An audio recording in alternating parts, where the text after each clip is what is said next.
Hi, everyone, and welcome to the Lent devotional series, Connecting Deeply with God Through Music, where I talk about some beloved hymns, a little bit about the history and background of the hymns, and then I share a recording of it.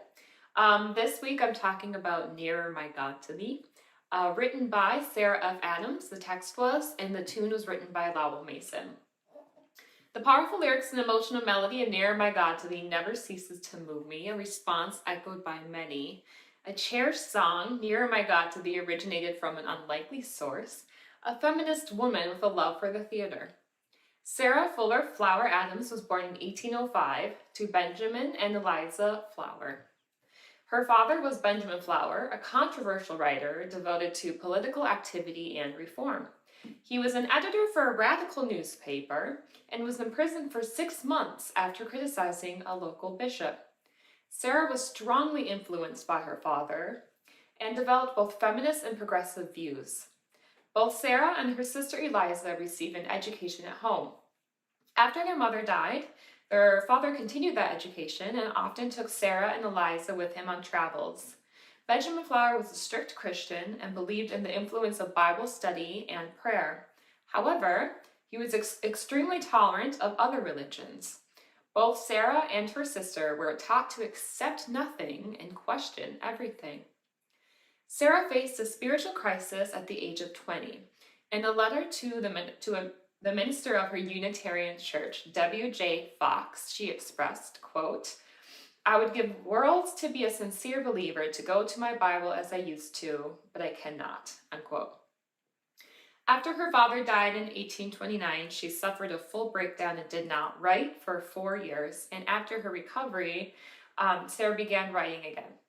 Her sister Eliza published political songs and music to hymns and anthems for South Place Chapel. Some included words written by Sarah. Sarah married William Adams in 1834.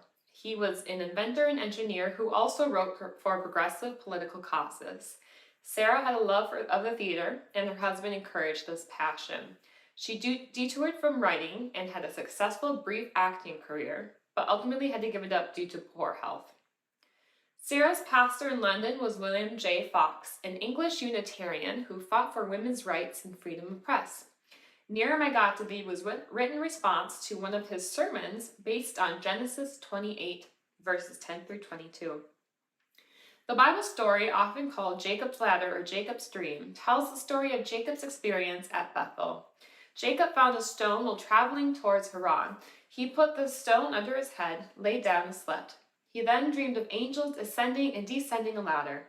After the dream, Jacob took the stone and poured oil on it. He then made a vow, saying, "If God will be with me, and will keep me in this way that I go, and will give me bread to eat and clothing to wear, so that I come again to my father's house in peace, then the Lord shall be my God, and this stone which I have set up for a pillar shall be God's house. And of all that you give me, I will surely give 1/10 to you." Sarah's sister Eliza suffered from tuberculosis. Cared for by Sarah, Eliza succumbed to the disease in 1846. Sarah unfortunately died 2 years later from the same disease. The tune to Nearer My God to Thee was originally set to music written by Sarah's sister, Eliza. However, the hymn tune most recognized today was composed by Lowell Mason in 1856. This tune is named Bethany for reasons unknown.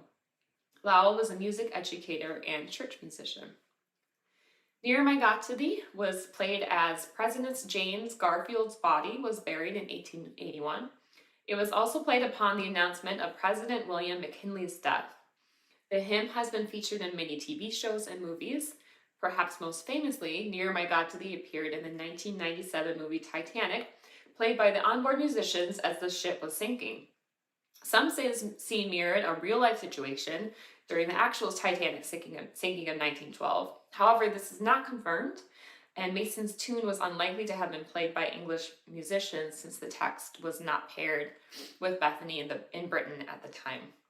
On a side note, I personally love the idea that these musicians played as the boat was sinking down. It's obviously very sad, but having that much passion for music and playing this beautiful melody is a really beautiful idea to me. So I wouldn't say I'm disappointed if that didn't happen, because they probably wouldn't have survived the sinking. But it is a very interesting idea. So we might never know though. I thoroughly enjoyed learning about this wonderful hymn and about the incredible woman responsible for the beautiful text we know and love. Next time you hear the powerful words of Near My God to Thee, remember that it was written by a strong woman who asked questions. She struggled with her faith like many do, but ultimately pulled through.